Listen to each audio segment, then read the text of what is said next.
नमस्कार, मैं पारुल मिश्रा हिंदी साहित्य दर्पण यूजीसी नेट में आप सबका स्वागत है।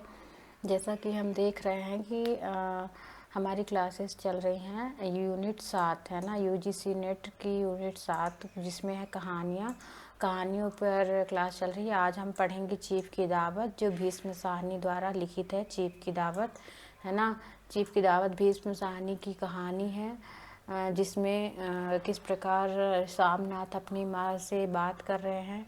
और ये मध्यवर्गीय कहानी है, मध्यवर्गीय है ना। तो चलते हैं, पढ़ते हैं कि चीफ की दावत।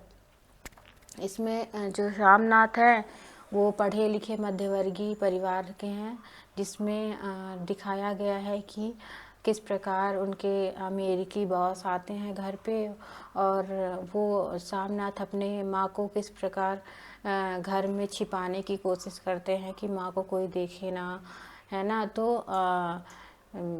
ये कहानी है। चलते हैं भीष्म साहनी। भीष्म साहनी का जन्म 1915 में हुआ था, है ना। तो भीष्म साहनी की यूजीसी नेट में लगी हुई दो कहानियां हैं, एक चीफ की दावत है, एक है अमृतसर आ गया। हम दोनों कहानी को पढ़ेंगे और आज देखते हैं चीफ की दावत, है ना। तो भीष्म साहनी का जन्म मैंने इसमें बता दिया है, और क्योंकि जो हमारी दूसरी वीडियो होगी वो अमृतसर आ गया, है ना। तो दोनों भीष्म साहनी का है, तो मैंने कुछ इसमें बता दिया है भीष्म साहनी के बारे में। तो भीष्म साहनी का जन्म 1915 में होता है ना। 1915 आप याद रखिए, रावलपिंडी पाकिस्तान में हुआ था। कहाँ हुआ था? रावलपिंडी पाकिस्तान में हुआ था। ये गद्यकार थे और जनवादी लेखक थे। तो भीष्म साहनी कैसे थे? तो भीष्म साहनी जो हैं जनवादी लेखक थे। उनकी पहली कहानी कौन सी है? तो भाग्य रेखा। बहुत इंपॉर्टेंट है, क्योंकि आप कहानी पढ़ रहे हैं, आप लोग कहानी पढ़ रहे हैं तो पहली कहानी जरूर आएगी कि किसी भी लेखक की जितनी भी कहानियां लगी हैं नेट में, सेट में, एमपी सेट में, हरियाणा असिस्टेंट प्रोफेसर में, है ना। तो सारे सिलेबस एक ही हैं। तो जितनी भी कहानियाँ लगी हैं, आप पहली कहानी, लास्ट कहानी, पहली, अंतिम, बीच की, इतने तो आप पढ़ ही लीजिए, है ना। तो जैसे भाग्य रेखा पहली कहानी है साहनी जी की, भीष्म साहनी की भाग्य रेखा, भीष्म की भाग्य। ऐसे याद करिए कि भीष्म का भाग्य जागा जब वो भाग्य रेखा लिखी, तभी से उन्होंने कहानी की शुरुआत की। भीष्म का भाग्य, ओके, भीष्म का भाग्य, भीष्म का भाग्य 1953, है ना। तो भीष्म कहानी की भीष्म साहनी जो है उनकी पहली कहानी थी भाग्य रेखा, जो 1953 में आई। ओके, पहला पार्ट जो है 1957 में आया। इसी में चीफ की दावत संकलित है। तो चीफ की दावत जो कहानी नेट में लगी हुई है, ये किस कहानी संग्रह में संकलित है? तो पहला पार्ट, है ना। पहला पार्ट उनका कहानी संग्रह है, जिसमें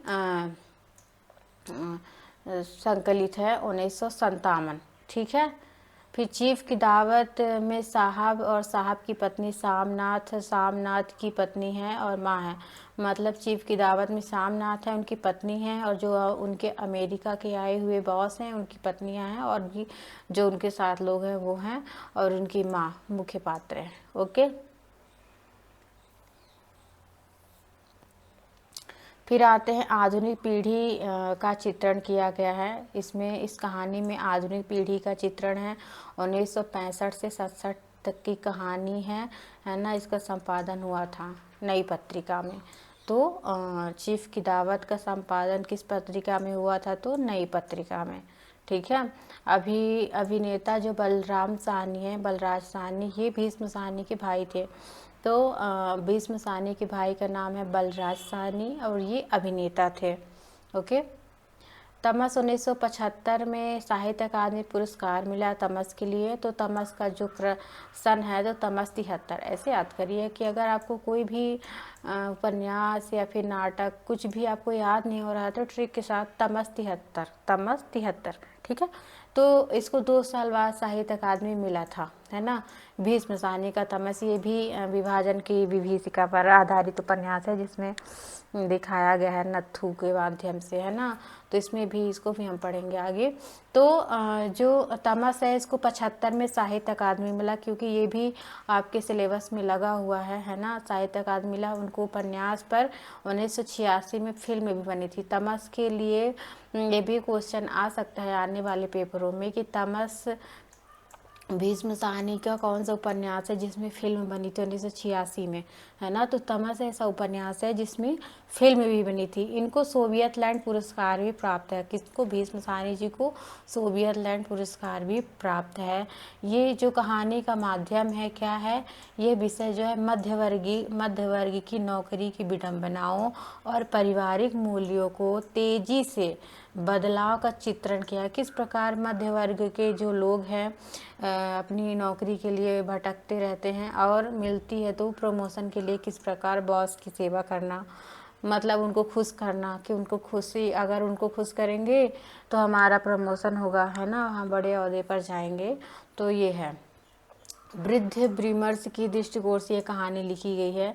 श्यामनाथ की जो माँ हैं, किस प्रकार उनको अंदर बोला जाता है कि आप अंदर रहिए, आपकी खर्राटों की आवाज़ आती है, या फिर ये है कि आपको मेरे बॉस देखें ना, क्या बोलेंगे, है ना। तो अपनी माँ की जो श्यामनाथ है अपनी माँ के साथ किस प्रकार करते हैं, तो ये भी इसमें दिखाया गया है। तो मतलब अगर क्वेश्चन ऐसे आता है कि भीष्म साहनी का जो कहानी है तो ये वृद्ध विमर्श की है कि नहीं है, तो बिल्कुल है, ठीक है। मध्यवर्गीय पात्र है इसमें, मध्यवर्ग की, ये मध्यवर्गीय की कहानी है, ठीक है। और वृद्ध विमर्श की कहानी है ना। किस प्रकार नई पीढ़ी के लोग किस प्रकार बदल रहे हैं, नई पीढ़ी की जो विडंबना है उसको दिखाया गया है भीष्म साहनी ने अपनी कहानी में, ठीक है। रामनाथ के माध्यम से शिक्षित वर्ग के गलत आचरण को दिखाया गया है ना। श्यामनाथ होगा, श्यामनाथ के माध्यम से शिक्षित वर्ग के गलत आचरण को, किस प्रकार वो ड्रिंक करने के बाद अपने माँ के पास जाते हैं कि वो बोलते हैं कि तुम गहना वहना पहन लो माँ, तो बोलती है कि गहना तो तुम्हारे पढ़ाई में, है ना, चले गए, तो उन्होंने बोलते हैं कि मैं वापस कर दूंगा, मतलब अच्छे से बात नहीं करते हैं, उनका आचरण बहुत गलत है अपने माँ की तरफ, है ना। भारतीय आदर्श को छोड़कर पश्चिमी संस्कृति अपनाने का प्रभाव दिखाया गया है इस कहानी में। जिस कहानी में मतलब पश्चिमी संस्कृति ये है कि वहाँ ड्रिंक चल रहे हैं, है ना। तो ये जो भारत कुछ के जो आदर्श है उसको छोड़कर मतलब बॉस को खुश करने की जो पार्टी चल रही है उसमें पश्चिमी संस्कृति का प्रभाव आया है। तो ये क्वेश्चन आ सकता है कि पश्चिमी संस्कृति का प्रभाव है कहानी में कि नहीं है, तो बिल्कुल है। नई कहानी के दौर में इनकी चीफ की दावत कहानी बहुत ही प्रसिद्ध हुई। नई कहानी के दौर में चीफ की दावत बहुत ही प्रसिद्ध हुई। भीष्म साहनी जी को प्रेमचंद्र परंपरा का कहानीकार भी माना जाता है, ठीक है। तो ये किस परंपरा में आते हैं, तो प्रेमचंद्र की परंपरा में आते हैं भीष्म साहनी जी। नामवर सिंह लिखते हैं कि सादगी और सहजता भीष्म साहनी की कहानी कला की ऐसी खूबियां हैं कि प्रेमचंद्र के अलावा और कहीं नहीं दिखाई देती है। नामवर सिंह कहते हैं भीष्म साहनी के लिए कि सादगी और सहजता भीष्म साहनी की कहानियों में कला की ऐसी खूबियां हैं जो प्रेमचंद्र के अलावा कहीं भी नहीं दिखाई देती है ना। इस प्रकार यहाँ घटनाएं दिखाई दे रही हैं, चरित्र दिखाई दे रहे हैं, उसके बारे में बात हो रही है। शाम जो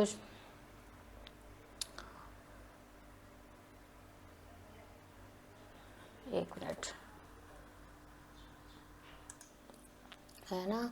तो प्रेमचंद्र के अलावा इसमें ये इनका कथन हो गया नामवर सिंह का। फिर आते हैं कि ये श्यामनाथ हैं, उनके घर में दावत होती है।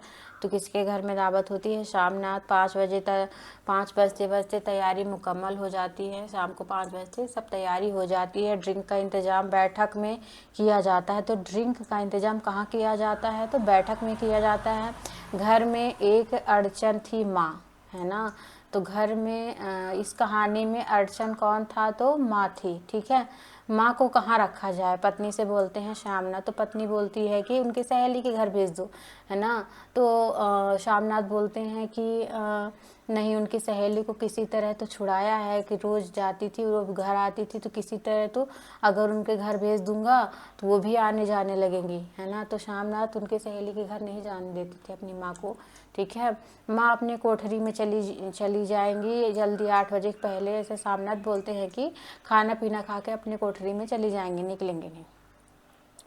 फिर अच्छी बड़ी बड़े भाई के पास जा रही थी तो तुमने रोक लिया अच्छी बनने के लिए। कोठरी का दरवाज़ा बरामदे में खुलता है, माँ की कोठरी है उसका दरवाज़ा बरामदे में खुलता है ना। तो वो अपने बेटे के पास जा रही थी तो शामनाथ की जो पत्नी है वो रोक लेती हैं और माँ को अपने पास, तो बोलते हैं कि तुमने अच्छे बनने के चक्कर में उनको रोक लिया है ना।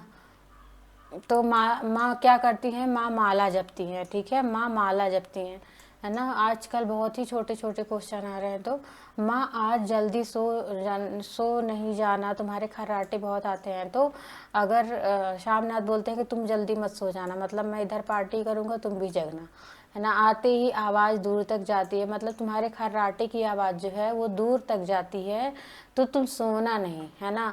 तो माँ बोलती हैं कि मेरी बीमारी से नाक से मैं सांस ले नहीं सकती हूँ, तो क्या करूँ, खर्राटे तो आते हैं। एक कामयाब पार्टी वह है जिसमें ड्रिंक कामयाबी से चले, है ना। तो ये किस कहानी का कथन है कि एक कामयाब पार्टी वो है जिसमें ड्रिंक कामयाबी से चले। तो भीष्म साहनी कहानी है, ठीक है। साहब को विस्की पसंद आई, तो क्वेश्चन भी ऐसे आ सकते हैं कि साहब को क्या पसंद आया था, विस्की शराब पसंद आई थी। मैडम को क्या पसंद आया था, तो पर्दे पसंद आए थे, सोफ़ा कवर और कमरे में जो सजावट हुई थी वो मैडम को पसंद आई थी। स्त्रियाँ जो है मैडम के साथ जो है वो सफ़ेद, जो मैडम है अमेरिकी मैडम, वो सफ़ेद गाउन पहनी हुई हैं और देसी स्त्रियों की आराधना का केंद्र बनी, मतलब देसी स्त्रियाँ सब उनको देख रही हैं, ठीक है। किस प्रकार वो परफ्यूम लगाई है महकने वाला और सफ़ेद कलर का गाउन पहनी है। मेरी माँ गांव की रहने वाली है। अब वहाँ पे चीफ आते हैं और माँ को देख लेते हैं, माँ किस प्रकार कुर्सी में पैर ऊपर करके बैठी है। तो शामनाथ को गुस्सा आ जाता है कि इस तरह क्यों बैठी है। फिर सोचते हैं कि साहब क्या सोचेंगे, तो वो बोलता है कि मेरी माँ गाँव में रहती है, अंग्रेजी में बोलता है, इंग्लिश में बोलता है साहब से कि मेरी माँ गांव में रहती है, उसको उम्र भर गांव में ही रही इसीलिए आपसे लाज आ रही है, मतलब वो आपसे बात नहीं कर सकती माँ। और फिर हेलो हाय करते हैं वो साहब, और फिर माँ से मिल के वो प्रसन्न होते हैं, बोलते हैं मुझे गांव के लोग बहुत मतलब बहुत पसंद हैं, माँ गाना गाओ। वो लोग बोलते हैं कि माँ गाना गाओ गाँव का। तो माँ गाती है हरियाणी माए हरियाणी भैणे, है ना। तो पंजाबी गाना गाती है माँ। तो क्या गाती, हरियाणी माए हरियाणी भैणे, ठीक है। साहब पूछता है कि पंजाब के गांव की हस्तकारी क्या है, मतलब पंजाब की ऐसी कौन सी कुछ फेमस होता है ना। हाँ, तो पंजाब के गांवों में क्या प्रसिद्ध है क्या, तो वो बोलता है कि फुलकारी प्रसिद्ध है, ठीक है। तो बोलते हैं कि फुलकारी कैसी होती, तो माँ लेके आती है, दिखाती है, फुलकारी उठा के लाती है माँ, साहब को दिखाती है। तो साहब बोलते हैं मेरे लिए भी बना दो, ठीक है। तो बोलती है अभी घर में नहीं है। तो श्यामनाथ बिना पूछे माँ से बोलता है ठीक है माँ बना देगी, है ना। कोठरी में बैठे आंखों में मतलब आंखों में छल छल आंसू बह रहे थे और माँ रोए जा रही थी, आंसू पोंछे जा रही थी। किस प्रकार माँ जब सब लोगों से मिलकर अंदर जाती तो उसको बहुत ही बुरा लगता है और वो अंदर ही अंदर रो रही है। बेटे से बोली मुझे हरिद्वार भेज दो बेटा। बेटा जाता है माँ के पास कि माँ फुलकारी बना दोगी, तो माँ बोलती है बेटा मुझे हरिद्वार भेज दो, तुमको और तुम्हारी बहू को जैसे रहना है तुम रहो बहू बेटे, मुझे भेज दो। तो वो गुस्सा हो जाता है, सामनाथ बोलता है कि माँ तुम ऐसे ही बोलोगी। तो वो बोलता है कि माँ फुलकारी बनाओगे साहब खुश हो जाएंगे और माँ साहब को खुश करूँगा तो तरक्की होगी, ऐसा सामनाथ बोलता है। तो माँ बोलते हैं मैं बना दूंगी बेटा, जैसा बन पाएगा मैं फुलकारी ज़रूर बनाऊंगी, और बेटी की खुशी के लिए बोलती हैं। और जब सोचती हैं कि मेरे बेटे की तरक्की होगी तो वो दिल से दुआ देती हैं, दिल ही दिल से फिर बेटे की उज्जवल भविष्य की कामना करने लगती हैं, कौन, माँ, ठीक है। तो ये कहानी बहुत ही मार्मिक कहानी है और किस प्रकार सामनाथ अपने माँ के साथ करते हैं, फिर भी माँ अपने बेटे के उज्जवल भविष्य की कामना कर रही हैं। तो ठीक है, धन्यवाद। चैनल को लाइक शेयर और सब्सक्राइब कीजिए। इसकी भीष्म साहनी की जो दूसरी कहानी है अमृतसर आ गया, उसकी हम दूसरी क्लास लेंगे। धन्यवाद।